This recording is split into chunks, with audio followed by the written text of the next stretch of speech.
another guy that supported me tremendously, a guy named Mr. Fraser. He actually, Robert Fraser, and we follow each other on Twitter still. He was doing a Peter Falk impression in the schoolyard in 7th grade. Columbo had just premiered, and I had watched it, and he was doing a very bad impression for about 4 girls, one of whom I had a crush on. And I went up to him and I went, remember, it's 1972. Yeah. Mr. Fraser, sir, I'm sorry to bother you, but there's been a murder here. You're killing a Columbo impression.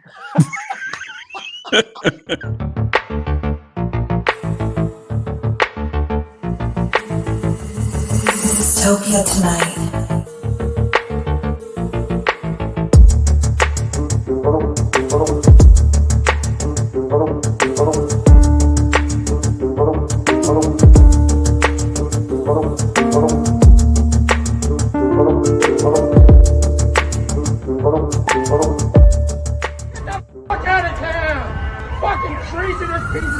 Dystopia tonight. Hello. Greetings, my friends. Yes. I was going to suggest Pinky in the Brain if your height differences are so extreme. But you know what? I like where you're going. Thank you. I do want to clarify on one of the plugs. I am also appearing on the 5th. It's November 4th through 6th at the Rhode Island Comic Con. The Canton, Ohio Con is called Hall of Fame City Con. Even though the Hall of Fame is in Cleveland, an hour away, they call themselves Hall of Fame City Con. So come out and see us. That's a one-day con. That's a one-day just going in for one day. Yeah. Here's the thing: a lot of people don't know about me. I know how to write. I just don't know how to read. It's a double. Yeah, it's a bummer. Yeah. Well, the dash generally can mean through, can mean to, can mean jump right over it. Yeah. I knew enough to put it. I just did. I was like, well, I know that means something to somebody, but not me. Yeah. I'm sorry about that. I'm excited though. I hope we get to go because I'd love to see you there. We probably won't be able to get anywhere near you. You're gonna be like, not those two. Do you enjoy like the cons? Like, do you get into it as much as like I feel like the fans are ravenous at it? Like, are you still into it because you've been doing them so much?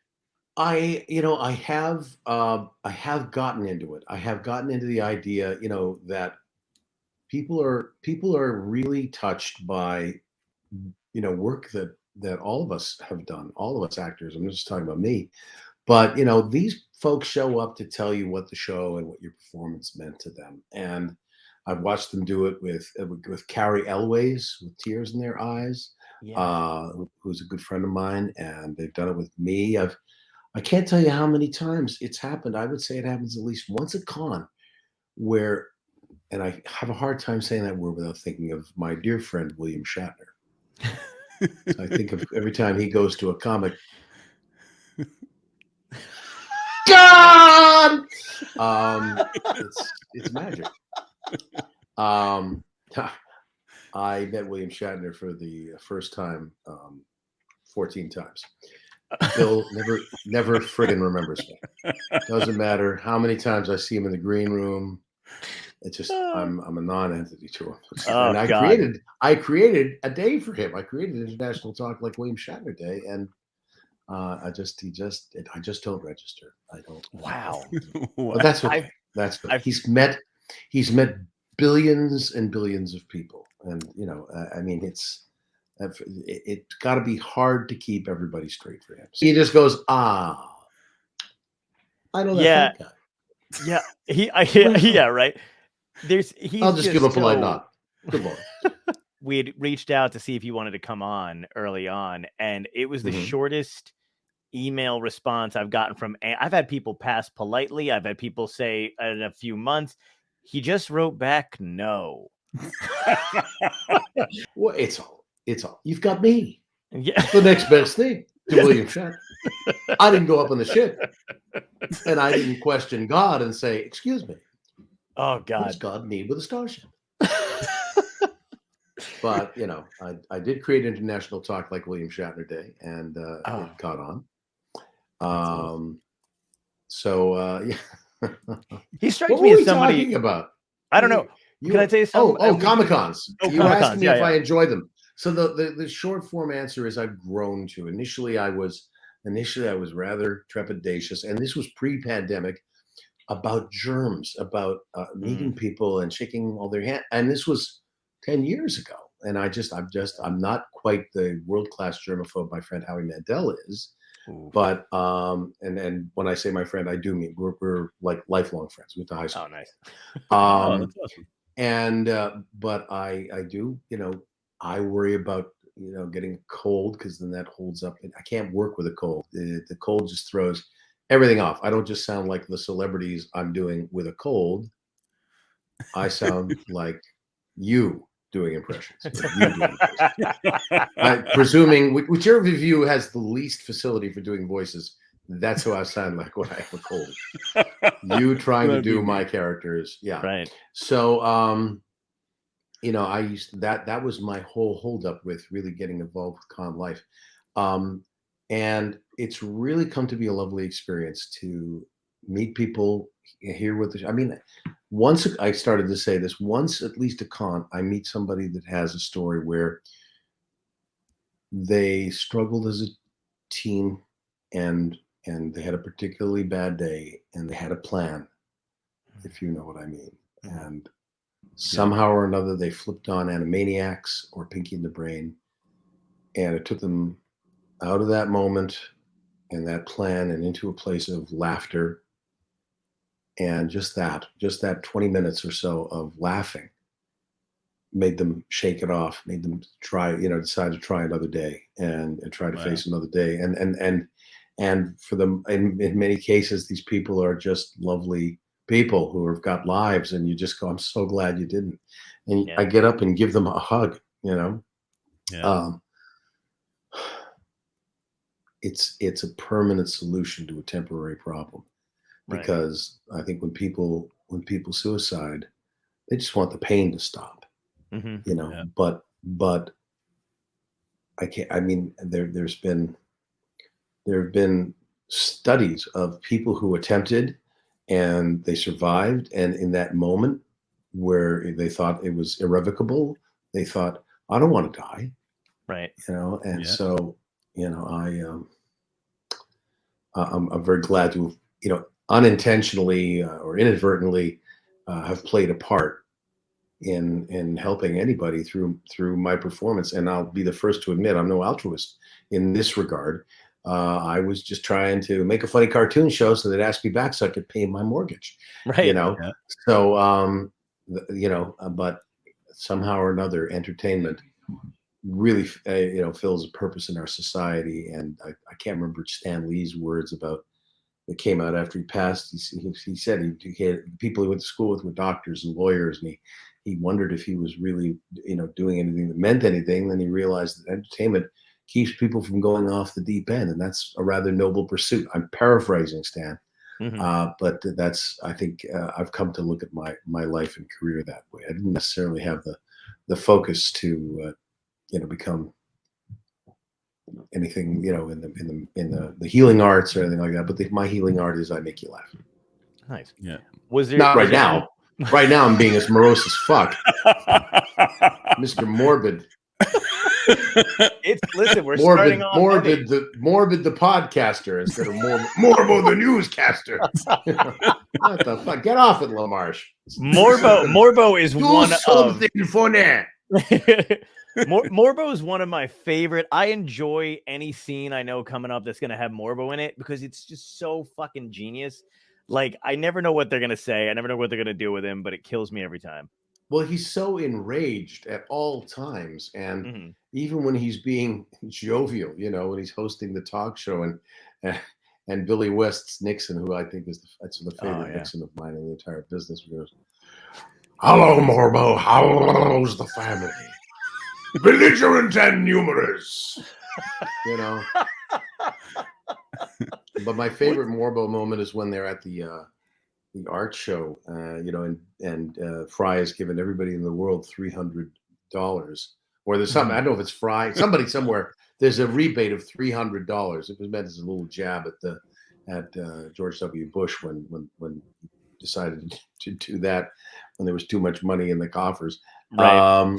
And Morbo's wife, who we've never seen since and had not seen at that till that point, is adjusting his tuxedo tie, and they're kind of ducked behind a pillar, and he goes, it's fine, I will destroy you.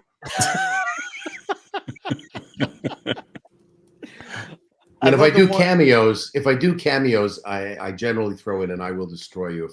If they've asked for Futurama characters to wish them happy birthday, this is Morbo the newscaster to wish you a very happy birthday, but I will still destroy you. So if you want me to destroy you, or if you want to be told you're going to be destroyed for your birthday, look me up on Cameo. That'd be great. My birthday's coming up in a month. You should do it for we should do that for the Dystopia intro. It should end or close that way. Why not? Welcome to Dystopia tonight. I will destroy you. And in honor of Dystopia tonight, I will destroy you so that the Dystopia will end. Beautiful. I love the one where the brains take over and Morbo is just like, you see him for the first time, like giddy, just spinning in a chair. It's so good. Pathetic human race. Yeah. Arranging your information alphabetically only made it easier to absorb. I gotta ask you, was there anything in particular, because we were talking a bit about the effect that you've had on other people, and you get to see that firsthand at the Comic-Cons when they get to talk to you. Is there something in particular in your life, coping mechanisms that you developed either over the years or maybe when you were younger, that help you through the tough times, or is it just being able to do those voices for you? My coping mechanisms are they are more along the lines of just like during the we're still in the pandemic. I'm sorry, Mr. President, but I know, right? I guess we're not in lockdown anymore. But right, I have a friend who, like, the day Biden said pandemic's over, like he couldn't have written this. It would have seemed contrived. It was in a film. Texted me, goes, well, I guess it's my turn in the barrel. I have COVID. And this girl's a health nut, and only eats natural foods, vegan, all that, and she's got COVID. Yeah. On the day that the pandemic ended. And I think people that catch it at this point are just feeling very late to the party. It's like, totally. They thought they were super people. Yeah. Or they had the special genetic makeup that made them immune, and it's going to get us all, just like a cold gets us all. Absolutely. Colds get us all. We all get the flu once in a while, and I guess COVID is around to stay. It just happens to kill four times more people than the flu. He said that, and it was at the time like 500 people still dying a day, and we were like, "What the fuck is he talking about?" He's out of his mind. But 150 people were dying a day of the flu. I mean, it's just it's the human condition, unfortunately, that diseases get us.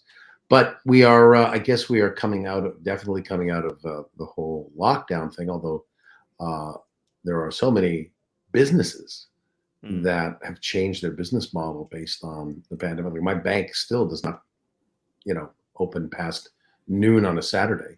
Right. And it used to be open till 4 and closes at 5 instead of 6 during the weekdays. And it's like, well, there's a classic restaurant here in Los Angeles called Musso and Frank's Grill. Oh my God. It's been here since 1919. Yeah. And they have a classic dish they've been serving all that time at lunchtime called flannel cakes. These wafer thin. They are wafer thin crepes, but they're flavored with a little bit of cinnamon and a little bit of vanilla. Ooh. And they're served, they take up the entire plate, a stack of 3 with drawn butter. They're delicious. They're absolutely amazing. And and I called them because I had my niece coming in from out of town, and they are not opening for lunch ever again. What? And that is a lunchtime item. It's one of those things that it's like the soup Nazi. It's the flannel cake Nazis. Used to be, if I went at 2:59 and my butt wasn't in the seat at 3, that's it. He throws the batter out and you're on your own. It's sandabs from that point on. So you get there before 3, but now they're not going to make that dish anymore. And that's been a staple since 1919. So, things have changed, and I don't know that they're all going to go back, it's kind of weird. Yeah. But my coping mechanism, I guess, is acceptance and just trying to have as much social interaction as possible. During the pandemic, I was the guy who every day I said, "Does anybody need anything from the store, please?"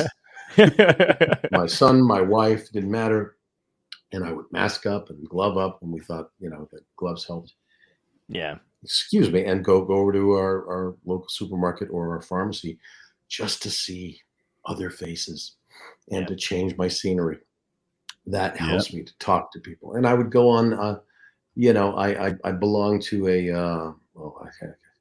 how do we say this? A fellowship of men and women who don't drink one day at a time. Don't want to name the fellowship, but let's just say that we all help each other not take the first drink one day at a time in this fellowship. And so I would go on a Zoom meeting of that every day, and that was really helpful because I just need people. I need a lot of interaction, and I need a lot of sympathy. It's really what I need.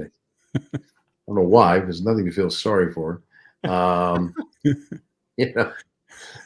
I'm my wife's running pretty well actually. But I can't fly private. I'm not that successful. I can't fly private like my friend Howie Mandel. Feel sorry for me. Howie doesn't let you ride on one of his jets. Oh, I've gone on a couple of trips with Howie on private jets. Oh, but, good. That's like to me is like the pinnacle. And since I didn't achieve that, I'm a failure. Yeah, that's what this tells me. Oh, we had one of the early guests. We had Carl Gottlieb on, and he was talking about why he doesn't hang out with Spielberg anymore. And I was like, yeah, I'm like, had a falling out. And he goes, well, he goes, at a certain point, if you don't have your own private jet, you don't get to go skiing in Vermont. It's just like in the Hamptons. Yeah, he's like, going to go skiing in the Hamptons, and I was like, fuck, that's harsh. Yeah, I guess. Far be it from me to disparage my boss, one of my bosses. I'm sure. People just drift apart is the thing. Yeah. By the way, speaking of bosses and speaking of Spielberg, and to leave off Carl Gottlieb for a second, we are also working on another season of Animaniacs coming to you on the Hulu. Yes, so that's good, and I think that's going to be our finale. I think nice. Listen, we got to do 36 new episodes in the 21st century, and and bring you new Animaniacs, new Pinky and the Brains, and we're very proud of what we put out there. So keep an eye. Thanksgiving-ish is when it'll drop, and that's good. Yeah.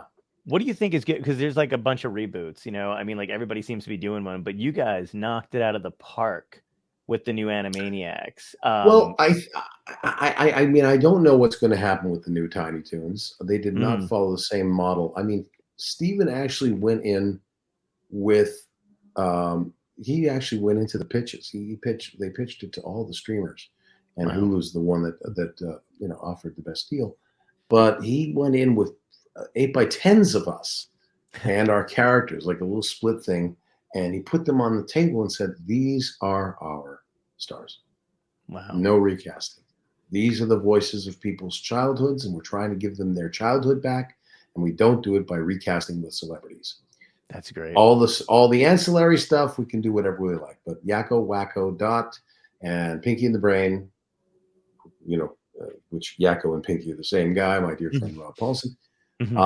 They stay the same. So I think that's the knock it out of the park factor. And he didn't deviate from the original artwork. I mean, he made it a little bit sharper, but he pretty much, I mean, there were adjustments that were made. I think they honored the fact that it's 2020 and Brain still hasn't taken over the world, so he's a little edgier, a little pissed off, a little more willing to use death rays and that type of thing.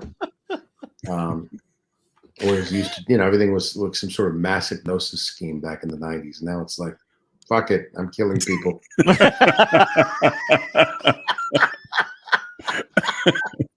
Decimate is a military term. It means to reduce by 1/10, and that therefore demoralizes the populace and makes it easier for me to step into the breach, and that's what I'm fucking doing.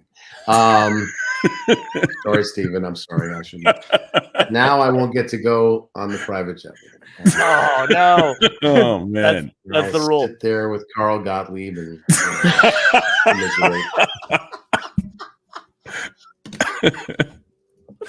Oh my so, you know, I think though on Tiny Toons, I know they've recast. I know they've done some. You know, they've gone with younger people, and I don't think any of the originals are back, and they're trying to totally reinvent the show. Wow. And I wish them well. I wish them luck. You know, but I don't know if it's going to have the same traction as this show. I mean, I don't think people that watched it in the 90s will necessarily return to it, but maybe it's going to grab a whole new audience of tweens and teens, and listen, I hope it's huge. Yeah, hopefully both. I think it would. My friends and I watched it almost immediately, and it was almost like that trepidatious, like, oh man, like is it? You know, that's the thing. You're right. You're dealing with people's childhood, so you're like, oh man, I hope they don't whatever, you know, damage like the memory. But you guys, I mean, it's so good. Like it's almost like you guys just never stopped. So it was really cool.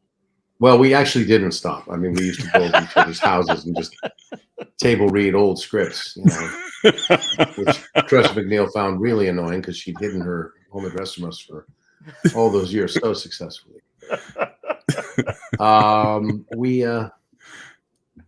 You know, but which in all seriousness, we have had a chance to keep those characters going thanks to the con world. To you know, get out and you know be Pinky in the Brain. We do panels. We would do panels where we'd read a script, and actually we'd bring people up from the audience to join in and play other characters. One that was particularly well populated by guest characters was the tongue twister episode written by my late friend Gordon Bressack, called "You Said a Mouseful." It was fun to bring up you know non-pros from the audience and have them struggle with. The hack and sack, kicky sack kicking company. I struggle with it, and I'm a professional. Rob Paulson never struggled with it. He's got a facility for keeping lyrics straight, words straight. We had John Moshida on that episode, who was the fastest talking man in the world. Right.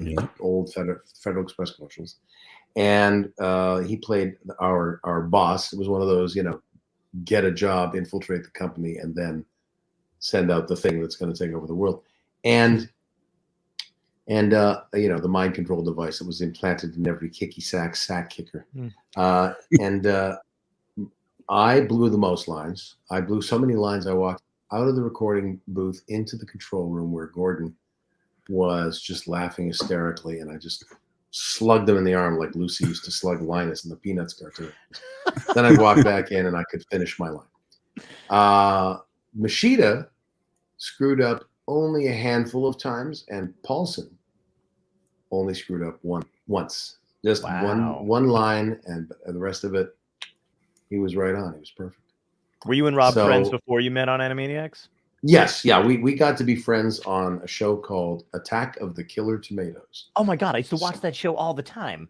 Yeah, I was a tomato guy, which I based on a very bad Woody Allen impression, and you know, and Sean Astin's dad, John Astin, he's Gomez from the Addams Family, was the villain, and but it was a very arch show, and I loved the humor on it.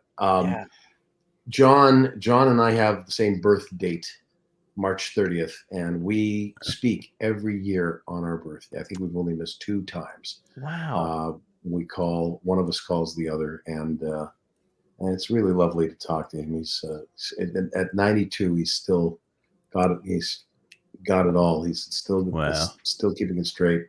That's great. Up there, yeah. So, but that's where Rob and I really discovered our mutual love of all things Python and Peter Cook and Dudley Moore.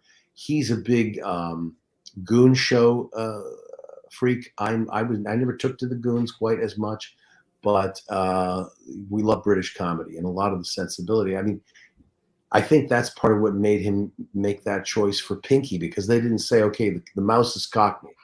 And everybody, in fact, John, here's a little interesting tie-in. John Astin was the lead choice for Pinky on the end of day one of auditions. And then Rob came in on day 2, and they went, oh, no, that works. That Cockney thing against the Orson Welles thing.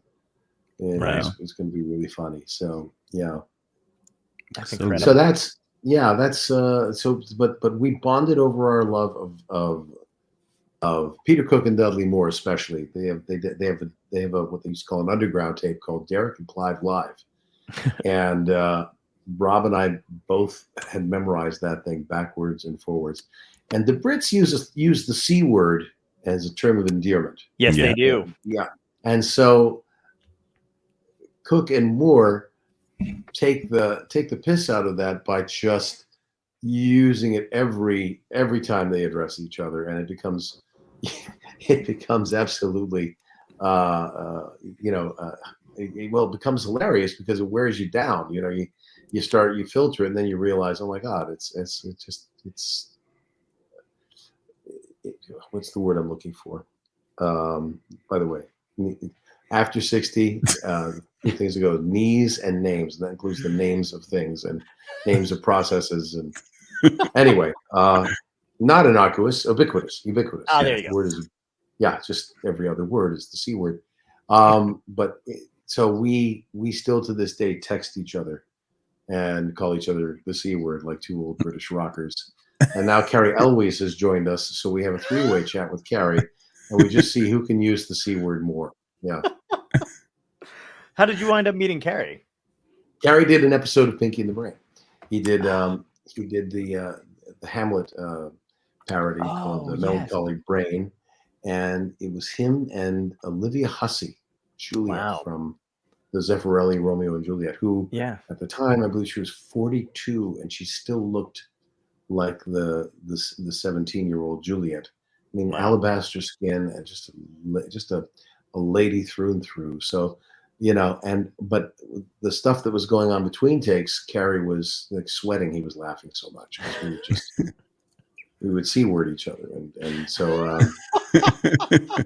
and he was like, I got to get in on this. So we have dinner with Carrie twice a year, but we're on the chat for like years now.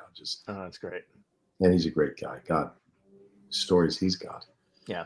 I always want, I love that you guys just get together and do the C word in your characters or whatever. Cause I used to see clips. I don't think they're on YouTube anymore, but old Warner Brothers cartoons where they would just have the characters curse for like blooper reels. Have you seen those? No. Is it really Mel? Yeah. It's Porky Mel is Porky Pig and cursing. I do remember him.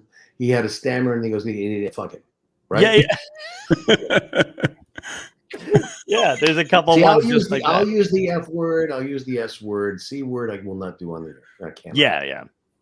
No, you're canceled. That's the other C word. That's the other. Yeah, there you go. And then that's the end of that. Do you remember? I mean, were you always interested in doing voices when you were a kid? Did you have another career path? Did you want to go into entertainment like since you were young? Well, I didn't know that you could actually do it. I didn't. It's different than being a kid raised in Los Angeles or New York, where show business is a thing, and you can start working. To be a diapered baby in a commercial, which is still a goal I have. But I'm waiting for it. There you go. No, but I mean, in Toronto, it just wasn't at the time. There just wasn't the same opportunities. So I didn't know something like that could happen for me. But I always did voices because my escape as a child was into cartoons, and I would walk to school going,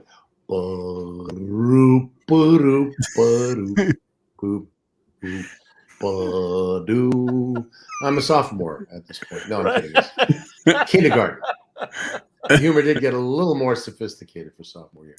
But I'm in kindergarten. I saw that Bugs Bunny cartoon with Kiki Buzzard, and I just loved his voice, and so I just took the Mickey out of it, and I'd always done voices.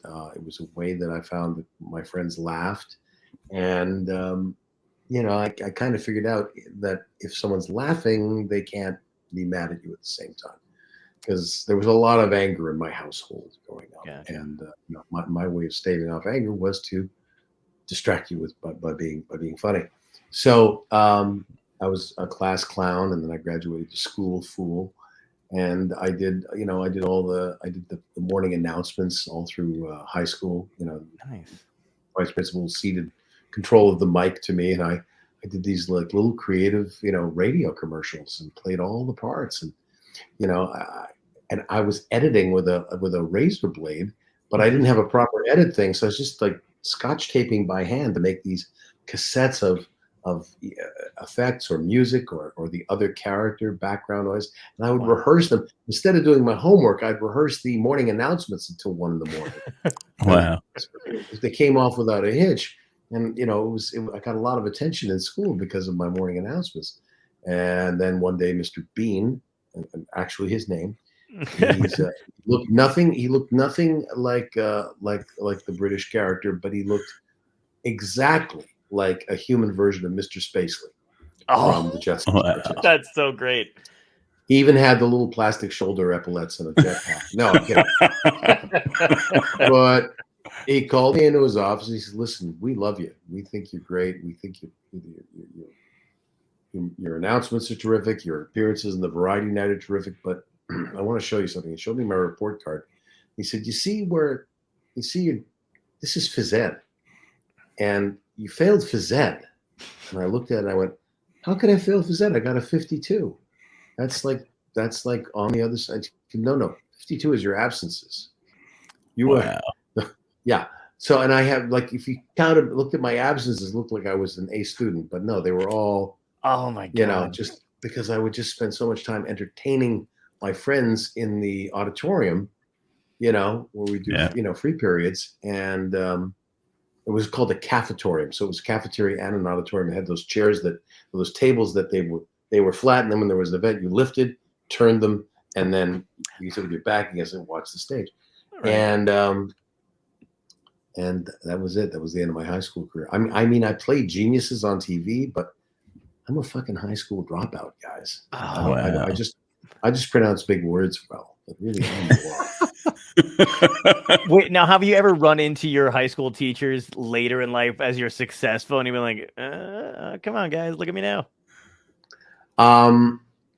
I've gone to a couple high school reunions, and the principal actually took my wife aside at, I think, our 20th, and said, we always knew that this wasn't the path for him. We're so glad that things are working out for him in the Hollywood right now. And I was like, I don't remember it that way. I don't remember you being so happy for me that I was such a good performer.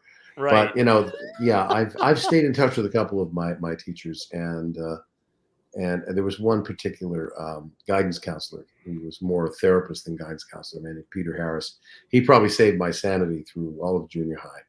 And I got to stay in touch with him and be in touch with his friends and with his family and friends. It's a family and friends deal. If you stay in touch with Mo, your family and friends but I still see them when I'm in Toronto, and he was a lovely man. So yes, I another guy that supported me tremendously, a guy named Mr. Fraser. He actually, Robert Fraser, and we follow each other on Twitter still.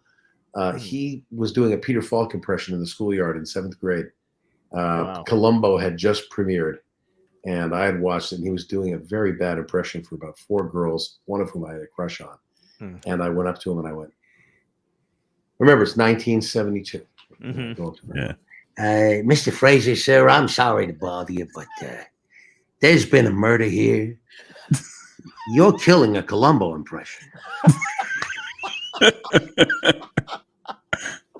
Oh my God. So, and that by the way was the moment that I realized my voice had finally broken, and I realized I could really do impressions and voices, and the girls of course laughed, and I went, this is my way in, to social acceptance, And so there you go. That was so I still am in touch with Mr. Fraser.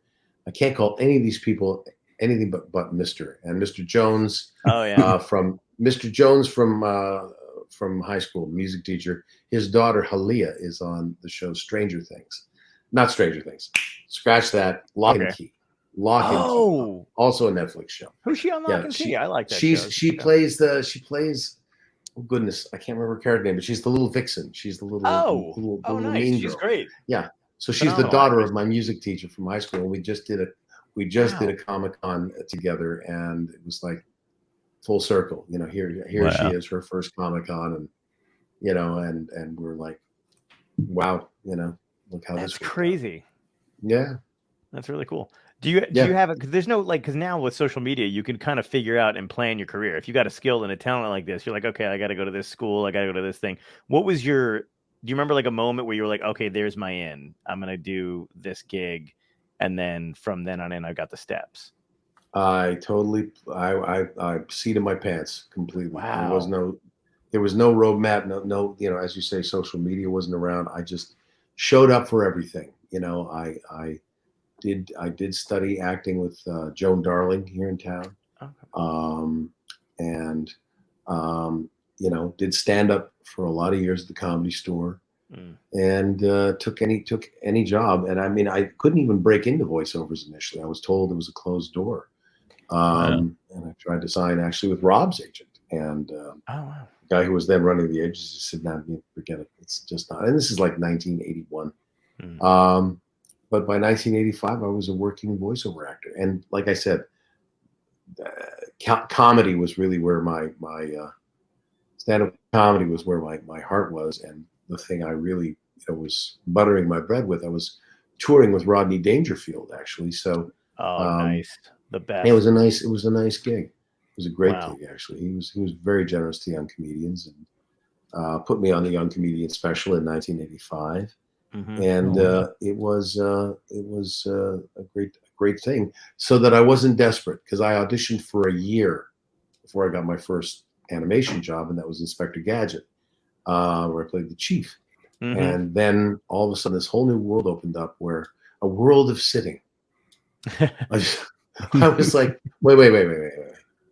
You mean I sit in a chair and I just read the lines into a microphone?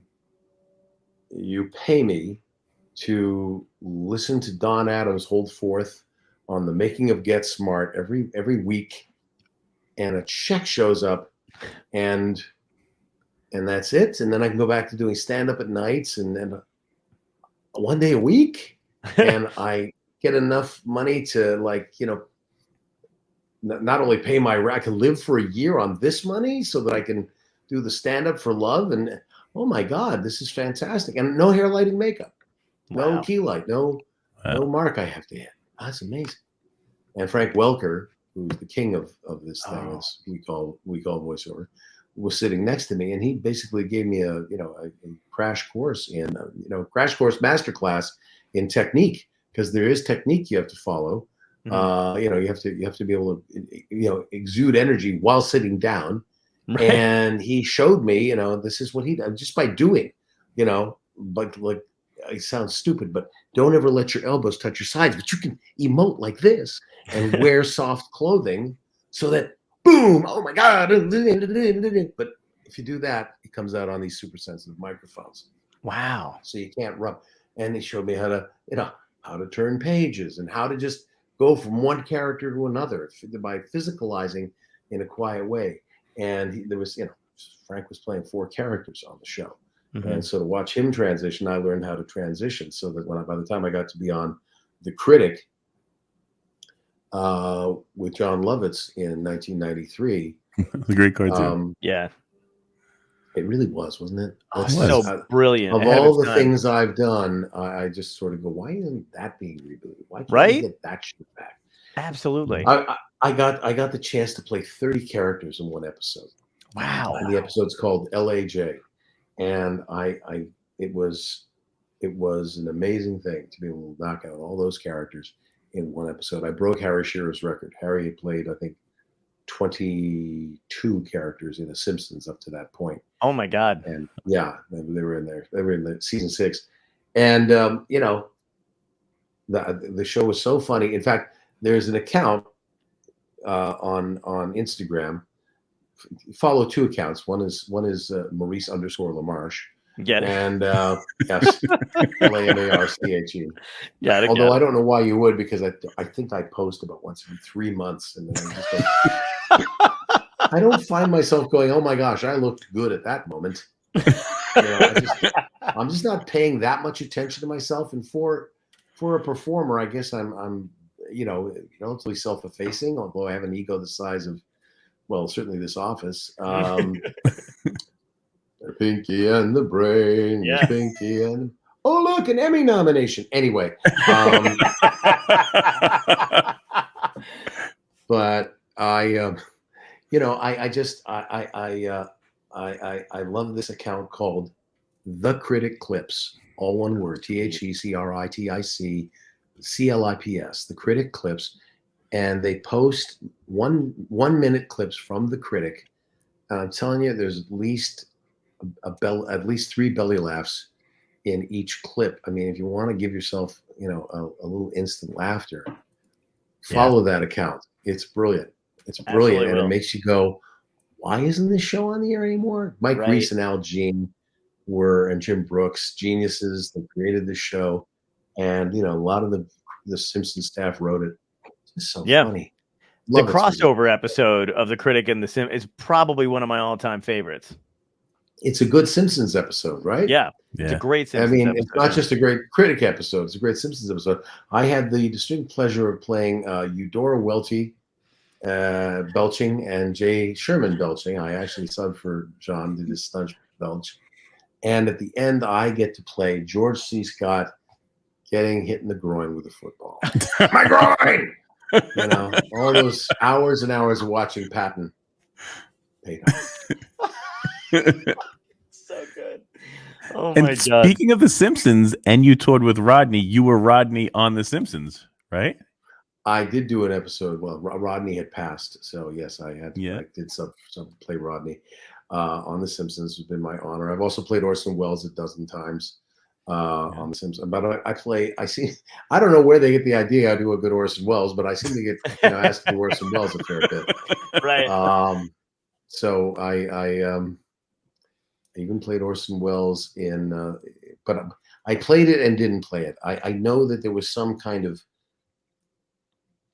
AI kind of weaving of my voice and the young man who played Orson Welles in Mank. Oh yeah, Mank was great. Yeah, so I can hear certain words where it's me and certain words where it's him. I didn't coach him, but I recorded all the dialogue from Mank in one day with Fincher in a recording studio, and then he said, "I can't give you credit, but trust me, you've been an invaluable help, and and they paid me quite well to not take credit, and so I've been woven through there, and every now and again, I watch the Dawn, that was me, and then it's not me, all in the same sentence. Interesting. Wow. So. Which also happened on Ed Wood. I heard you guys talking about uncredited performances. I'm uncredited, for the film. Of course, in the IMDb, it came out that I was the voice of Orson Welles over Vincent D'Onofrio's brilliant on-camera performance. I mean, he had everything about Welles down, the physicality of Welles, the way he pursed his lips before he smoked a cigar. The whole head bob thing, and Vincent just embodied Welles, but he didn't quite have the voice. And Tim Burton, being an animator and cartoon aficionado, said, "Get me the guy who does the brain." And so I flew to San Francisco, did that, and my agent said, "Listen, we'll take a pay cut if you'll just give him credit." And they said, "Take the money, because we are not taking credit away from Vincent D'Onofrio." Wow. So I did not get credit for that, and the truth will out anyway. It's there, and people know that it's a composite performance, and even Vincent and I have kind of become friendly, and and he says, we are Orson Welles, and I'm honored to be on the Vincent D'Onofrio train with that one, because I think he's a genius. Very cool. Definitely. How often do you think that, I mean, you would know this, but the dubbing, how often does that happen? Because I see it in films and in all that other stuff going down where, like, the actor can't do a role or they can't be in this thing. So, like, I know Robert Downey sometimes, I think for a couple of the Avengers stuff, if he couldn't make it back to edit things, like, somebody would have to come in and dub the voice. I don't know how true that is, but does that happen a lot in big films and stuff? I don't know. I know that I don't quite know what happened with Mark Hamill and young Luke Skywalker in Mandalorian. I know that he was there, and he did do some voiceover work for it, but then they treated it to make it sound like young Luke. And I know that James Earl Jones is retiring from being Darth Vader because now the AI can pretty much ape that voice. They do need an actor still to lay down the groundwork, but then they can James Earl Jones it up with the AI. It's literally the computer becomes an impressionist. Wow. And yeah, it's kind of crazy, but they still need to pay an actor somewhere. So the computer doesn't have timing, and and cannot emote. So I want to go back to the Comedy Store real quick. Did you have a crew back then when you were doing stand-up? I know you went on the road with Rodney, but, like, who was your core group that you hung out with? Howie, of course, and in fact, I probably owe my career to Howie Mandel, because he moved down here a year before I did. He moved down in '79, and we were on the phone nearly every week with him, saying, "Mo, you got to come down. This is where it is," and I would be like, I feel like I should go to New York, Howie. I think that no, skip New York. New York, everybody from New York's coming here. You're ready. So in June of 1980, I made a little exploratory trip in May, put down money on an apartment, and moved down in June, and I've been here ever since June of 1980. Oh my God. Yeah, but I mean, I don't know if I would have done it if Howie hadn't twisted my arm. So once again, How, I owe you, pal. Beautiful, man. Were your parents okay with, like, how were they about you going into show business? Did they want you to do other things? Were they supportive? My mother had more trepidation than my father. My father was an optimist. My father believed that anybody could do anything they put their minds to. And so he was very supportive. He'd get me humor books, joke books, that type of thing. He was very proud that I went down this path, and was from the beginning. My mom was a little more scared for her little boy, and didn't know why I needed to move so far away. But she got to see me have a little bit of success. She died in 1992. Dad died in '87. And he too, he'd see me. He after he passed, all his friends said, if we went over, it was just, you knew that the videotapes were going to come out. He put in my Merv Griffin shows and my, everything, that the Young Comedian special, all of that. He had a whole Maurice LaMarche library that you knew you were gonna. Yeah. If you were a friend of Guy LaMarche's, you were going to be treated to a Maurice LaMarche film festival. So I had a lot of support from both parents, and my ability to do voices. My mother was a brilliant mimic, and she could do. I mean, she would do all of her friends. She told the story about her friends. She was, you knew who was talking in the story of these four women around a table because she did them all perfectly. Wow. So my ear and my facility with voices I get from my mother. My father had a very dry and sarcastic sense of humor. So anytime I, arch an eyebrow or, yeah, okay, that's my dad. So, I get a lot of my humor from cults, from watching their rhythms and their abilities. Do you miss doing stand-up at all? Only every day. Every single fucking day of my life. I have dreams of going back to stand-up, but I get up there in the dream and I realize that, oh my gosh, I still have Reagan jokes What the hell am I supposed to talk about? I keep threatening to try and just throw together a 5-minute. Oh man, you gotta. Everybody's going back. Yeah, I know. I was actually was on a little tweet, DM with Mark Breslin, who opened up Canadian comedy, basically. He started it. Opened YukYuks, and I did the opening night of YukYuks. Actually, No way. Canadian comedy was like the night Wow. YukYuks opened, and got a nice review too. I've got a lot of good pats on the back. It didn't have a lot of those terrible experiences where I'm never coming back here again or anything like that. I was always very positive, but as an impressionist, you have that. It's an added trick. It's if you're not funny, at least the voice worked. And in some ways, I felt as a stand-up that was my weakness because I didn't have to work as hard on the material, on the funny. But I got into a little bit of a tweet thing with him, and he said, come back. Why don't you come back to Toronto and start out here? In other words, like get back up on stage at YukYuks and make that your return. And of course, I've written exactly no words of the new act. I'm not quite sure, because I can't have it be like these little sketches of your favorite, celebrities as waiters. That's been done by me. Good evening, and I'm Johnny Carson. I'm your waiter, and welcome to Chateau Maine, where the specialty of the house is smoked salmonella. Nobody knows Johnny Carson anymore. I'm amazed you guys are laughing. You know what you could do? You could do celebrity text conversations, and that they don't know how to use them anymore. Ooh, I like this. That'd be kind of a weird thing. Like just the same way our parents don't know how to text each other. They're saying, "I think I accidentally sent you a GIF." It's and then you do that kind of shit. Wait. Is GIF not proper? Is it a GIF? I say GIF. But I think I think I like GIF, but I was choosy mothers choose GIF. So you're a choosy mother, John. Here's the thing. I've gotten they say this cat John is a choosy mother. Shut your mouth. The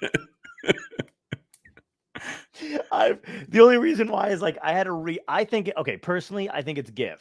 Because it makes more sense. Okay. But I've gotten scolded by they're like, no, it's GIF because I like GIF, but I'm like trying to say the correct word now. I don't know what it is, man. Honestly, I think it's GIF. I think so. As long as you put the definite article in front of any computer word, you immediately call out your lame dad cred. So if I say I'm gonna go on the YouTube or I was on the Facebook the other day.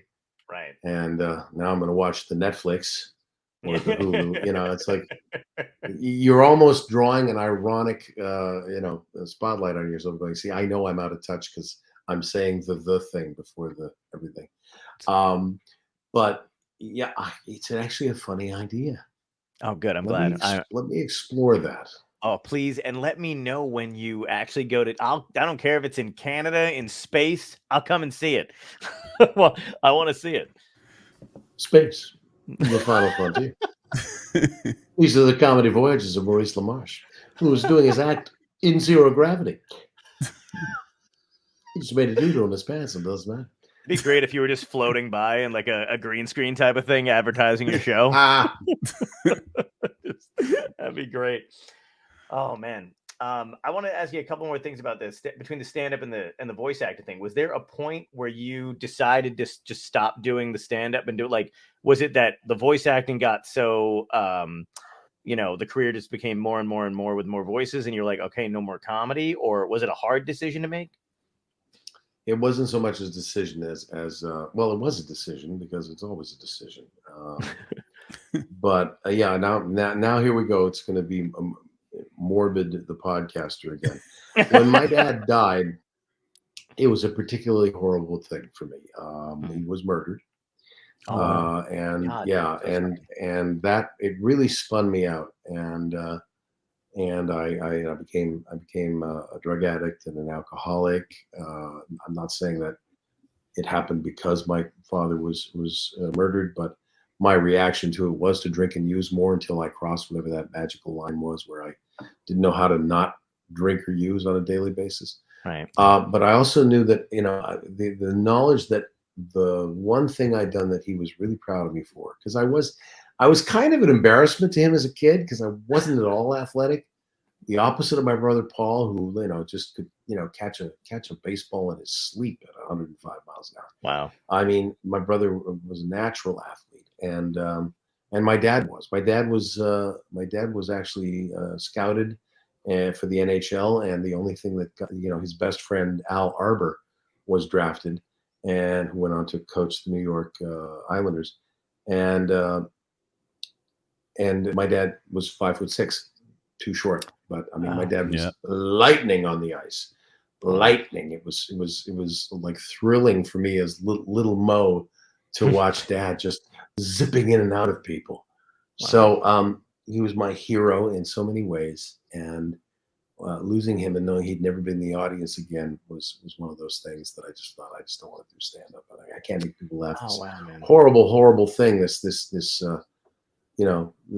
I mean, murder is the worst thing you can do to another person. And,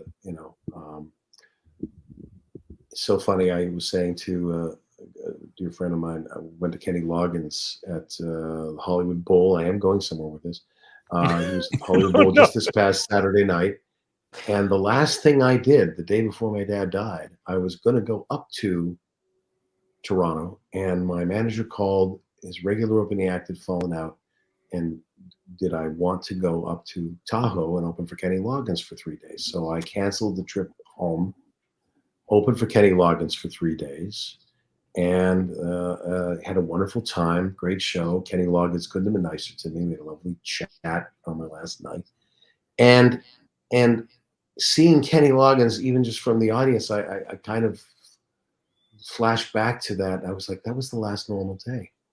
Wow. March 8th, 1987 was the last normal day that I believed I lived in an essentially good world. And, when somebody murders your dad, you stop believing you live in an essentially good world. And alcoholism, drug addiction, depression, these were all things that I just couldn't drag myself back up on stage. And so luckily I could still pull off the voiceover thing, and which is, a shame I didn't go after on camera, because the cocaine helped me lose so much weight. I was actually leading man weight. I looked great. I had a jawline for the first time in my life. It's like, it's a shame I wouldn't leave the closet except to go do voiceover work. Right. So, it was not. So it wasn't so much a decision as a compulsion or a giving up. Stopping betting on myself in that way. Did you put it on yourself a little bit because you were awake, because you were going to be home? Did you feel like it would? Yeah, no, I absolutely did. I thought, you know what, I beat myself up. I said, your addiction to work, your addiction to fame, accolades, all that prevented you from going to see your dad one last time. And I don't know what in my mind thought made me think that, if I'd been there, something might have been different. But, I also had that thought, which was a tough thought to have.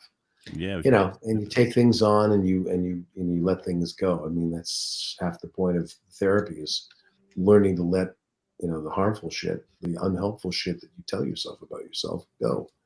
Totally. So, So anyway, it's worked out as it's worked out.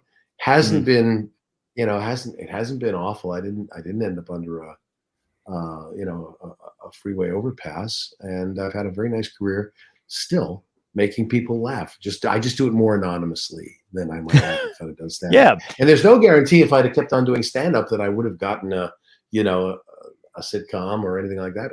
I might just be a touring comic to this day, but I do miss the immediacy of being on stage and, saying something and the audience going, and knowing that happened because I hit the joke just right. Everything before and after that sucks, but though that hour on stage is like, beautiful. That's why you do it. I miss that. Do you feel like because you said it somewhat anonymously, but there's like a I don't know if it's, I think it's because of social media and the internet and stuff like that. There's like a surge for like people who do voices. Like everybody wants to find out who does their favorite character. Like there's this, you know, do you like that kind of attention? Did you have to get used to that kind of attention after being like, you know, the behind the scenes guy? Because you're not anymore, really. Like everybody knows what you do. Yeah, thanks to the internet, my picture's out there. People, you know, there's YouTube videos, and I would say it's not as often as if I, you know, had an on-camera show or something like that. But I'd say about once a month, somebody comes up to me, you know, he just on the streets here in LA, says, "Are you Maurice LaMarche?" And I'm going, I think I am. I feel like I am. Therefore, it must be true. No, I mean, and it's like I'm flattered always, and you know, I'm always glad to, you know, pose for a picture, sign something, to a voice. You know, it's just I'm happy to do any of that because that's what I originally craved when I was doing stand up and going after an on camera career. So it's nice, it's gratifying, you know. Yeah. And then I go back to my anonymity. Do you like those moments? Because I know that I don't know if it's few and far between because I don't know the voiceover world that well. But do you prefer to do it alone, sitting down, doing the voices, or do you like it better when you're in a room with other people doing it? Much better. And so the pandemic has sort of killed that, unfortunately. Right. We're recording Futurama now, and we're just now getting to the point where we can have two of us in a room together as long as we both test that morning and are test negative. So Billy West and I did our first episode of Futurama last week, where it was he and I, and then John DiMaggio was behind a glass behind a sliding door that we could see him and we could hear him on our headphones, but he couldn't be in the same room with us. So he was there doing, you know, as Bender, and then Dave Herman was in another, you know, sliding glass door behind. So, you know, and Lauren Tom. So we had 5 of us. So we had 5 out of 8. And Lauren actually posted it on her social media. Phil LaMarche was from his house, but he didn't live too far. So he came over for lunch. Sort of weird. But the SAG rules say only 2 performers in a recording studio at once. And so I missed that. We used to do it in, you know, like a semicircle, like a horseshoe pattern. Yeah. It would be the 8 of us. And it would just be like a radio play and getting the immediacy of you know, of a real performance. So have you guys ever tried to do each other's voices?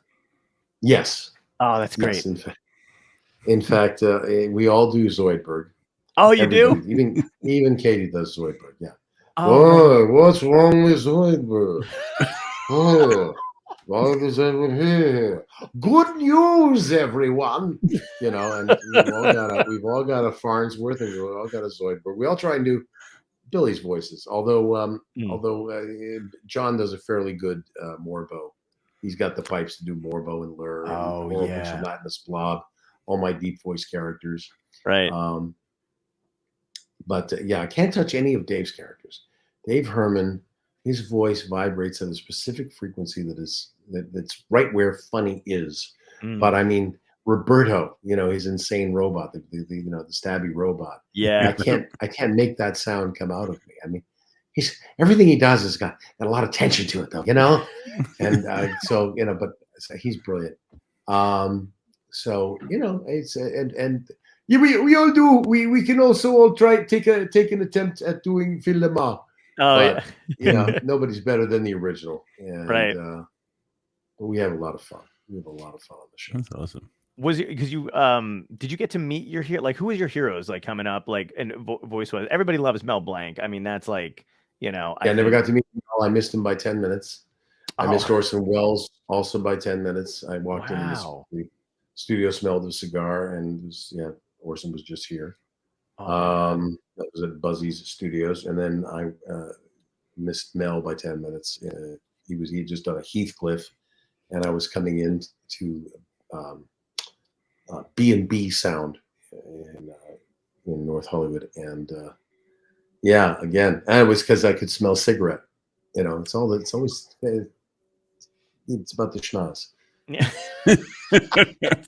I could be a voiceover detective. I can tell who's been in here by their farts. That's another part of the act right there. Voiceover Actually, detective. It's not true. Everybody can tell when I've been there by my farts, but I'm a dad, so the fart humor. So I didn't get to meet either Orson or Mel. My comedy hero is John Cleese, and I had the chance to meet him and Eric Idle. I've actually met Eric many times. One of my dear friends, and totally unrelated to, any kind of work thing. Although I did eventually do some work on his. He got into the video game business and early on in the interactive game business. Bob Ezrin, super producer Bob Ezrin. Our tables were near each other in a restaurant. The Blue Jays were in the World Series, and we just started talking because he knew I was from Toronto because he'd seen the Young Comedians, and so we've been friends ever since 1985. And so I met Eric at Bob's house because I did work on the Monty Python game, Monty Python's Complete Waste of Time by Seventh Level, and so Eric I met, and lovely man. We've had some conversations. Plus, he played Pinky's parents, both his parents, on Pinky and the Brain. But Cleese, I'm so intimidated by, and I went with Liam McIntyre had done a film with him, and I had an extra ticket. My wife didn't want to go, so I called Liam, who's a dear friend. He's the second Spartacus from the TV series Spartacus, and just a lovely Australian gentleman. And so he brought me, and he'd just done a film with Cleese, so he got us backstage. And they're having a lovely chat about how are you? How have you been? Are you keeping yourself well? How's your child? Like two old friends. And then Liam goes, "This is my friend Maurice LaMarche. He brought me tonight. How do you do?" And I go, "Mr. Cleese, I just you mean everything to me. I studied Python, argument sketch. First thing I remember." He's like shaking my hand, going, "Please let go of my hand. Thank you so much." Yes. Well, lovely to meet you. Yes, thank you so much. Oh my God. Awful person. That was the end of my brush with Cleese. And he's going to be at Rhode Island Comic Con, actually. And Rob said, "Hey, we're going to meet John Cleese." And I said, "No, you're going to meet John Cleese, because I know I don't have the ability to compose myself. I will lose my shit again." Oh my God. Sidebar. Now we definitely have to do Rhode Island Comic Con. Yeah. Because we were blessed. We got to hang out with Mr. John Cleese when he was in Red Bank for a theater, because his daughter is good friends with John. They had a show together, so we all went for drinks afterwards. And I feel like this would be the most fun, right? Yeah. Oh my God, that would be amazing. At a table. I'll call Camilla and we'll make a thing out of it. That'll be a great. Oh my God. She and I started doing stand up. Well, I've done doing stand up before, but I met her when I lived in LA, and we just happened to be on the same show in Burbank at Flappers, and we were sitting in the back of the room. Yeah, and we just kind of we bonded the way comedians bond. We were sitting in the back of the room and going, "This guy fucking sucks. That guy's got no ass." We're just doing that thing. And then, and then we just wound up staying in touch. And literally every time I'm in LA, I just crash at her place. And I've gotten to hang out with John a couple times. And the first time, though, this is hilarious. And I actually just found the screenshot because I wanted to save it. She texts me out of the blue and she goes, "Hey, listen, I'm going to be in Brooklyn. I'm coming to New York. What are you doing on the whatever day?" And I go, "Oh, nothing. I'm not doing anything that day. We should hang out." She goes, "Yeah." She goes, "Well, I don't know if you'd want to or how big a fan you are of my dad's, but you can come hang backstage and meet him." And I was like, how big a fan I am of your dad? I'm like, what? Who starts a text like that? Like, way to bury the lead. I'm like, yes, I would love to. Like, God, like, could you imagine if I was like, "Nah, I'm good." What does your dad do? That I would be a fan of him. Do you have a deli in Brooklyn or something? Particularly well? Yeah. I don't know. I don't know your dad that well. Yeah. Oh, hilarious. But yeah, no, now we got to do it. Yeah, no, Comic-Con's in. That would be amazing. And then we'll all get together and go out for drinks. Or not drinks. Yeah. Sorry. No. And you'll see. Well, soda. I drink Perrier. I drink. All right, good. Bloody Mary mix. I'll do that. Yeah. But here's what you'll see. You'll see me just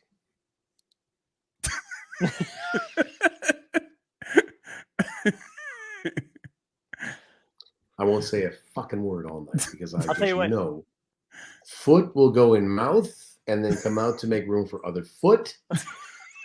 And that'll be me and John Cleese. So You know, I'll tell you a good way to. So the last time we were all together, we were drinking after the show. Street jokes. I just started out of the blue telling my because I love animal street jokes, like any kind of personification of an animal. I'll just die laughing, and I just I was just rolling them out, and he was having a blast. So I'll brush up on your street jokes. You'll be golden.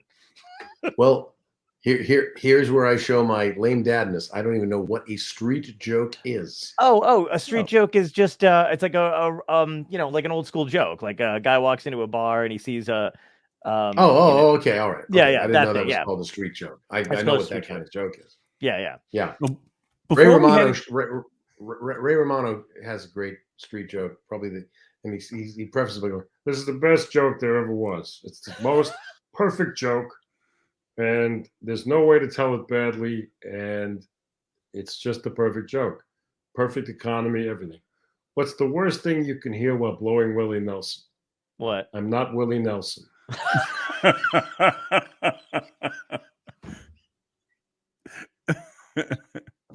Oh my God, that's great. Because there's no way, even if you're a guy, there's nobody who can't imagine themselves somehow being desperate enough to blow Willie Nelson, and then it's true.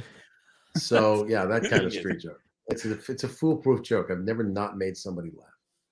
One of the animal jokes I love, I got to tell you, this guy walks into a bar and he sees a horse behind the bar just cleaning the glass. And the guy's fixated. He can't stop staring at the horse. And the horse is looking back at him and he's getting kind of pissed. And he goes, "Buddy, what's your problem? You ever see a horse 10 bar before?" He goes, "No, it's not that. I just never thought the cow would sell the place." It's one of my, it's a genuinely stupid animal joke. Yeah. And I love it. I thought you were going to do the penguin one. I like the penguin. Oh, the penguin one's cute. Penguin one takes Let's hear the penguin one. Maybe I can spring that one on, please. Yeah. There's two penguin jokes. I love penguins. But one of the penguin jokes is penguin's driving around in his car. And his car starts to make this horrible and he's like, "Oh God, what is that?" So he pulls it into this little body shop or whatever. And the guy's like, "Listen, go take a walk in town for like an hour. Come back. I'll let you know what's wrong with the car." And he's like, "All right." So Penguin goes and takes a walk and he finds an ice cream parlor. And he hasn't been to an ice cream parlor in years. So he goes inside. He's all excited. He orders himself the biggest ice cream sundae you ever seen. He's so happy. Doesn't even use a spoon. He just shoves his face in it, gobbles the whole thing up, looks at the time to go back. He walks back to the body shop and the guy goes, "Looks like you blew a seal." He goes, "No, it's just vanilla." I enjoyed that one. These are the jokes. They're dumb animal jokes. It's a good one. I like it. Can I tell you what I like about that joke? Is that the penguin had not been to an ice cream parlor in years. In years. And that joke wouldn't work with any other animal except right. And you buy it. You're like, that makes sense. That makes sense. Suspension of disbelief. Talking penguin, driving, has his license, has the money for car repair, all that. All of that is willing suspension of disbelief. Brilliant. I think dissecting jokes like that afterward is also probably my favorite thing ever. It's just the animal, just the whole disbelief. Oh, I love it. It's one of the. Do you know the snail joke, right? Do you know the snail joke? I'm so sorry. No. I'll cut all this from your episode if you want. No. Okay. My audience needs to hear these jokes. All 5 of them. No. Please tell me the snail joke. Oh God. So the snail joke is this guy gets home from a long day of work. He's exhausted. He lights a fire, pours himself a glass of wine, sits down in his favorite chair, starts to read a book. And all of a sudden he just hears it's a knock at the door. He goes to the door. He opens the door. He doesn't looking around. He doesn't see anybody. And he hears, "Hey, down here." And he looks down and it's a snail. And he goes, "Can I interest you in a magazine subscription?" The guy's like, "What the?" Picks the snail up, throws him as hard as he can into the woods, goes back down, sits back down, goes to read, drinks his wine. 10 years later, same thing. He's sitting down. Here's a knock at the door. He opens the door, and it's a snail. And the snail goes, "What the fuck was that about?" I do know that joke. And the way I heard it was a simple no would have sufficed. Oh. But yeah. That's even better. Oh, that's great. A simple no. Oh God. I just love the idea of a snail 10 years like this mother. When I what get the to fuck him, was that about? just, I love it. Oh my God. Oh, that's one of my I had favorites. to time my sip because I didn't know if the punchline was going to come while I was sipping. I do enjoy a good spit take, but not all over a newish PowerBook Pro. So Totally. MacBook Pro. Oh, definitely not. I respect And it. being part Lebanese, I do a spit take, because Danny Thomas, The best. the legendary spit take, and that lineage flows through my veins. So Oh man, that's I'm great. sure somewhere back we've got Bedouins in common. I got to ask you about Rodney real quick because he's one of my favorite guys. He's somebody that I have a few comedians that have passed on that I really wish I could have met. I mean, I was never going to happen. I wasn't even doing stand up when he passed, but he was genuinely generous to comedians, young comics, right? It's what I've always heard. What was it like? Was it like that touring with him too? Was he friendly? Did he want to have a camaraderie kind of thing with you? Like Rodney kept to a degree, he kept his distance, or at least I was advised to keep a respectful distance. Like his road manager, a guy named Fitz, said, "Don't try and become his best friend. Every comedian tries to become his best friend. He likes you. He thinks you're great, but don't go in the dressing room. Don't try and buddy up to him.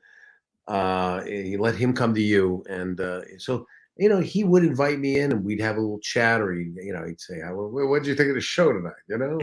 When my mother came to see the show in Las Vegas, he had a nice spread out in the thing, and out in his dressing room, and he had her come into the. Rodney had a superpower. His superpower was that his body was a terry cloth repellent field. So if he was wearing a robe, which was his natural state of dress after a show, there's no way it could stay done up. It would just come. I don't know how. Because he would tie the thing tightly and just. And he's sitting there, and he's got the glass dining room table. And he's even chopping up a little blow on the dining room table. And my mother is across from him. And the blow doesn't faze her for some reason. I guess because, in her younger days, she was friends with a lot of musicians. She actually knew Oscar Peterson. And, wow. So the blow didn't throw her. But the fact that the robe was coming open, I watched my mother doing this. And I was like, oh. And he's going, "No, but your kid here is a really great kid, very talented guy. I tell you, he's all right, Doesn't do me very well, but, he's a good kid. You did good raising him, Norma.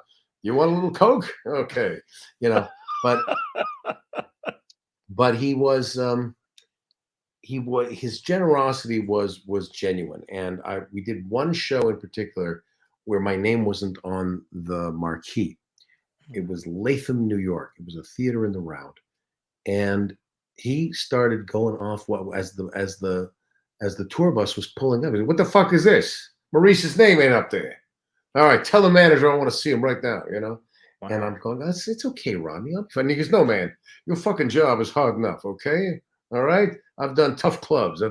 They don't know you're there. They're gonna give you a hard fucking time, We're not there for you to have a hard time. I want you to warm them up for me, not fight for your life, okay?" So I'm and I'm hearing him go off down the hall. I'm in my dressing room getting ready for the show. And I'm hearing him go off down the hall. And then Fitz comes and gets me and goes, "Come here, I want to show you something."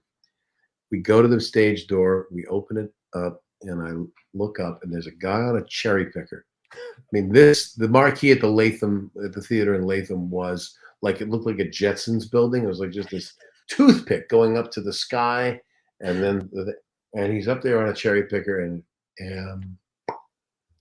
and he's putting my name up on the thing. Rodney just insisted he wasn't going to go on until I had billing. Wow. So, and when I play Vegas with him, I got 50% billing without asking for it. I mean, you fight for billing like that. Yeah. And so very generous, and then capped it off by putting me on the Young Comedians, which was that's incredible, man. I mean, that was the episode that broke Kinnison. Yep. I mean, just nobody had heard of Sam Kinison. Never done any television apart from a couple of videotaped sermons from when he was the preacher, and he just lit the place on fire. Wow. So and you ask about posses. I was also in the Kinnison posse once I crossed over to the dark side, and we'd stand at the back. I'd stand back there with Robin, and we just marvel at what Sam would do, the things he was completely unafraid to do. I'd get up, and I'd do a 10 o'clock set, and I'd go home and take a nap and come back at 1:30 to catch Sam doing his stuff, and Robin Williams would be there every night, and we loved him. We loved him. We couldn't believe what he was doing. I mean, now, comedy got edgy, but I think it got edgy because of him, and Sure. and Bobcat as well. And there was a little while there where they were feuding because I think they each, felt like the other stole yelling. Yeah. But it was a great time to be in comedy. Yeah, it was great. When you brought up Robin, man, he's one of my favorite. Like when I feel like he was the gateway drug into comedy for me, because when I was a kid, right, Aladdin, Fern Gully, and then Mork and Mindy, and then I was like, what? Why is this guy so funny? Whatever, and I would look up who he was, and it always said any guy that I thought was funny on television at that point.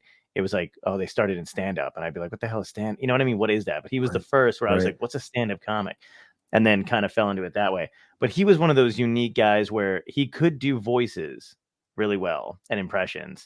But he was the face, he was an actor, he was a comedian, he was in the front. Did the voiceover community kind of, because I know there's like, now they do that thing where it's like a lot of celebrities do movies, you know what I mean? And they're just looking for the star power. They don't even have any real kind of talent to do a voiceover work. It's just them. But did you guys feel like Robin was that bridge across? He could go back and forth and do like the movies and still do voices. Like, how was that relationship? Well, Robin could do the work. I mean, Robin absolutely embodied characters. I mean, you can do voiceover, and I'm not one of these people who goes, get the celebrities out of voiceover. If you got a SAG card, you can do voiceover, you can do on camera, do it all. Go wherever the work is. Robin was particularly brilliant at it. And I thought Aladdin was an unbelievable star turn. Mrs. Doubtfire, though, I thought he did a bit of a disservice to the animation community. I know why that scene existed, to show that here was this, sort of this guy with so much talent who was just so kept down by his own, ability to get in his own way. But we don't loop an entire cartoon, 5 minutes worth of dialogue without a break. I mean, you go line by line until the lips match perfectly. It's a completely different thing. But I thought he's one of the people that can absolutely do that. Mark Hamill, another example of an actor from the on-camera world who does this work brilliantly. I mean, his Joker is unbelievable, and yet, he also can play. There's a little kids show that we were on called Transformers Rescue Bots. It was strictly for the under 8 crowd, and Mark played my character's brother, and I'm the patriarch, a patriarch of a family of rescue vehicles, and they're all Transformers that turn into rescue vehicles. And Mark plays my freewheeling brother who's always exploring the Amazon. And he was great in that too. It was like a default voice. Mark is great at that. If you can do this work and create characters, more power to you. That's great, man. It's a great attitude to have about it. Yeah.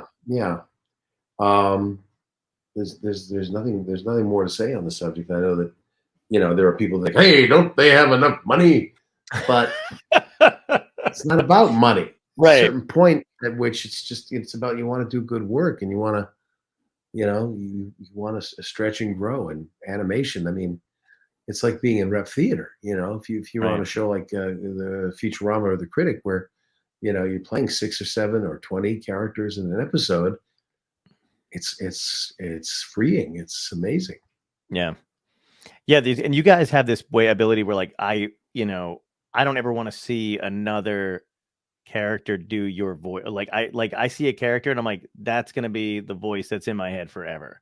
Like, and I think that's just what keeps you guys like, in legendary status to me. You know what I mean? Like, that's very kind. I mean, eventually, even Mel passed away, and it took 6 or 7 actors to do any continuing Warner Brothers projects. I mean, they've had 5 different Bugs Bunnies. I was Yosemite Sam pretty much from the first project after Mel passed until now it's been about 5 years, I think. I had to walk away from it because it was killing my throat. Wow. And I was not able to show up for I had a wonderful contract. I was the voice of Lexus from 2009 to 2017. And I just couldn't. I'd come in after doing a Yosemite Sam session and be like, the 2016 Lexus GS. I'd be beat to crap. And even Mel would say that he'd only record Yosemite Sam on a Friday because he needed the weekend to recover. But Warner Brothers, in making the newest iteration of the Bugs Bunny cartoons, they didn't have any flexibility when they could record. So I said, well, I gotta step away because I had this, this really lucrative contract. So Fred Tatasciore is doing the Yosemite Sam work now. Right. And he's doing a great job too. But I loved doing Yosemite Sam because he was in so much trouble always. It was of his own making. To me, just one of the greatest comedy notes to play, Yeah. And so, ooh, I hates reps, but I also hates myself because I gets myself in these scrapes. I've had some therapy, So one day somebody else is going to have to do Brain if they bring it back. I don't know. That's true. Yeah. I mean, maybe I'm around another 30 years, God willing, but eventually somebody, for the new technology where they beam the cartoon directly into your brain, there may be a young actor. Probably Bowser. Bowser's probably learning my voice right now. Oh. Fucking Canadian. I read you loud and clear. Canadians coming down here and taking jobs away from other Canadians. Dude, I want to thank you for coming on. Bowser's amazing, by the way. Oh, is he? Yeah. Eric Bowser. Yeah. Yeah. He's great. Truly. I've never met him. I've never seen him before. But I know the voice work he does, and it's incredible. And he's nice. Oh, he's so nice. Like what is he? Canadian or something? Was he from Toronto or something? We've had so many Canadians on this show. Honestly, I think I just might go do it over there. I like it a lot. Yeah, it's nice. I got to ask you the last 3 questions we ask every guest on the show. But I want to thank you so much for spending an hour and a half with us. It's been amazing, man. Well, thank you. Should I have brushed up on this? No. We asked. My favorite swear word is. I'm not going to James Lipton you. Gary always. No, yeah. First question's a bit of a softball one, but if you could go back in time and talk to your younger self, what piece of advice would you give yourself that would help you today? When Kinnison draws you that line of cocaine, say no thanks. Wow. Yeah, great. There was that when we were doing the young comedian special. Sam drew out 2 lines, and we were running late, and we were taping till 2 a.m.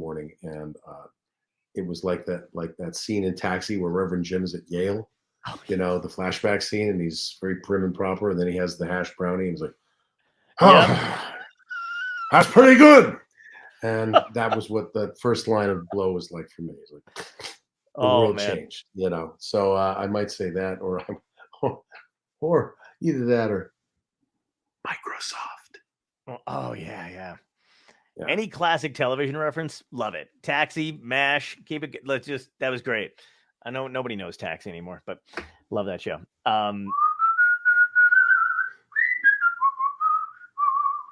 Oh, so good. You know what? One of my favorite. Now that I'm going on a tangent, but I'll tell you real quick. I can't find it. I don't know what season it's on, and I don't know the name of it. And but I'm not making it up. Jim buys he gets all this money, and buys I don't a know bar. where. He buys a bunch of TVs. Oh, okay. Do you remember that one when he's got all these TVs and they're like, Jim, you're wasting your money. What are you doing? Why are you buying these TVs? And at the end of the episode, they all come in and Jim's just sitting down at one point and he's got every channel tuned to something else going on in the world. Baseball, news, like foreign news, like whatever it is. And that's everybody, right. And they all start. Yeah, they all start kind of tuning. And then he winds up watching his friends watching like everything that's going on in the world. And it's just like a beautiful scene. Yeah. I remember the one with the bar though. That's a great one too. The bar episode was good too. And then of course the one where his father dies. Oh God. And he puts the giant jacket on the on the easy chair. And the Stevie Wonder song comes on. He plays the cassette. Yeah, beautiful. Of my life. Yeah. Nothing right in the feels, man. Second question is, what had to end in your life, good or bad, that led you to where you are today? Drinking and using. Yeah, absolutely. Alcohol, drugs had to stop because otherwise, steady downward, progression. I would not be where I am today. I don't think I'd even still be here. So, do you remember what made you made the decision to stop? I made the decision many times, but decisions have to be followed by actions. There's an old saw of three, and it's an animal joke. If three crows are standing on a wire and one of them decides to fly away, how many crows are on the wire? 3. The guy only made the one crow only made a decision. Oh man, that's great. I made a ton of decisions. So I got to stop this. Wow. And I don't know why on January 20th, 1989, as Reagan was getting on the plane going, well, bye everybody. It was nice playing the president in this movie you're shooting. And George Bush is taking the oath of office. I was able to stop and stay stopped that day. Wow. And I don't know quite what it was. It was just a little voice in my head that went, it's over. Turn left. And that little voice was Alec Baldwin. It's over. Turn left. I don't know why every time I tell that story, the voice in my head sounds like Alec Baldwin. I didn't even know Alec Baldwin back then. Oh my God. Yeah. So that was what had to stop for my life to go. Great, man. And the last question ties into the show. It's a goofball question, but if this was a genuine dystopia, either collapse of the government or your choice, collapse of the government, aliens, zombies, comet headed toward the Earth, you wake up and it's everybody's last day, what would be happening and what would be your epic death? Well, what would be happening is I would have gathered my family around me. I know that's not an uncommon thing, but that's when you realize, those moments when you realize this, and I'd probably gather my family and put as many pictures around as possible of my dad, my mom, and we just sit around and probably alternate between jokes and telling each other we love each other over and over again. Beautiful. And then I'd step out and try and stop the asteroid like this just for a joke. Don't worry, I got this. Oh, I love that, man. If I jump up at just the right moment, and that way everybody goes out laughing. Oh, that's great. Love it. Amazing, dude. This has been a blast, man. Thank you so much for doing this. Thank you for having me on. It was a wonderful, wonderful appearance. Thank you again, both of you, and we've only just begun to live. So, yes, and we're gonna come see you in Rhode Island. This is a friendship that will go on. Now, please do. Absolutely. But do not drag me to John Cleese. I will not go. Staying away from him. I don't want to put my foot in their mouth again. I understand. I lovely to meet you. How wonderful. Yes, go away, please. I think it'd be even better if we do it and he's like, this guy again? Oh, good Lord. I met him down in the basement of the theater in Los Angeles. Liam, I haven't forgiven Liam McIntyre yet for introducing me to him. Bloody pain in the ass. Quits and walks away from the Comic-Con. Like, what the fuck happened? Like, LaMarche. Thanks By again, the way, man. Rhode Island Comic Con has got a guest list. It's the longest guest list of any Comic Con I've ever been to. I mean, Wow, it doesn't even really? fit on your computer how many people are going to be there. Oh You're my scrolling God. and scrolling forever. Yeah, look it up. Look it up when you go off. How many people are? I don't know Absolutely if I think the celebrities are more than the attendees. I think there's more. Astounding. You guys forgot to invite guests. It's just every huge star and Everybody, we're all getting each other's autographs except me and Cleese. just Can't do it. Hugh Jackman standing in between you guys, like, please stop, break it up. He might actually be there. I'm not sure. Oh There's man, a lot if of Hugh people. Jackman's there, that's Awesome. gonna be yeah. Awesome. Him and Cal Dodd, man, Wolverine. They're both the Wolverines in my head. I can't have anybody else play Wolverine in the films. I can't have anybody else do Wolverine's voice except for Cal.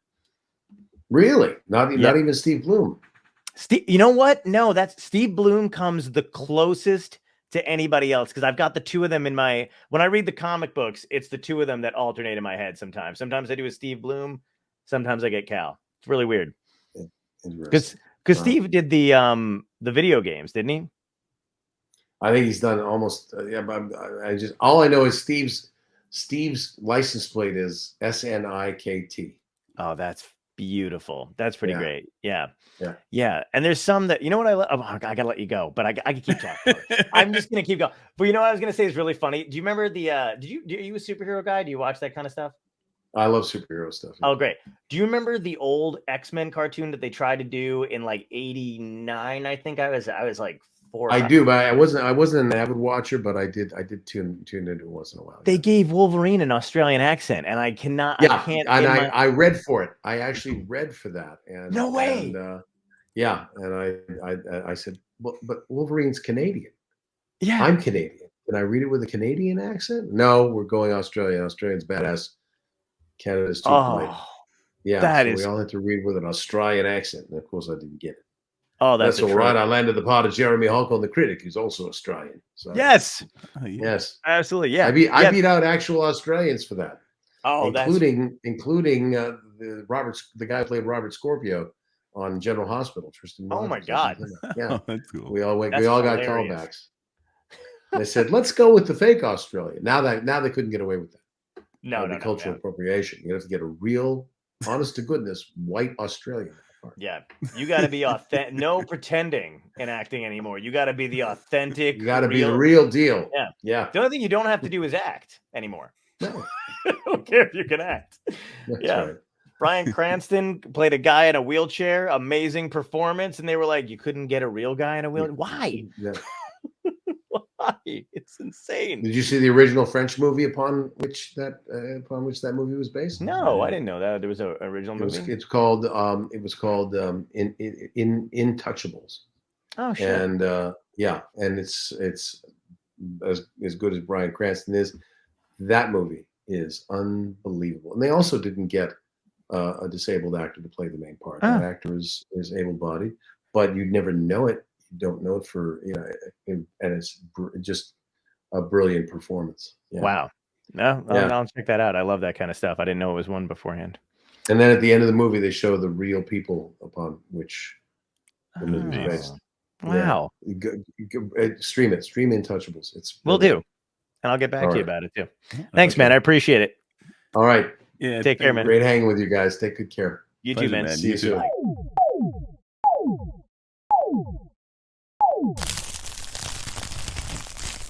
Dystopia tonight.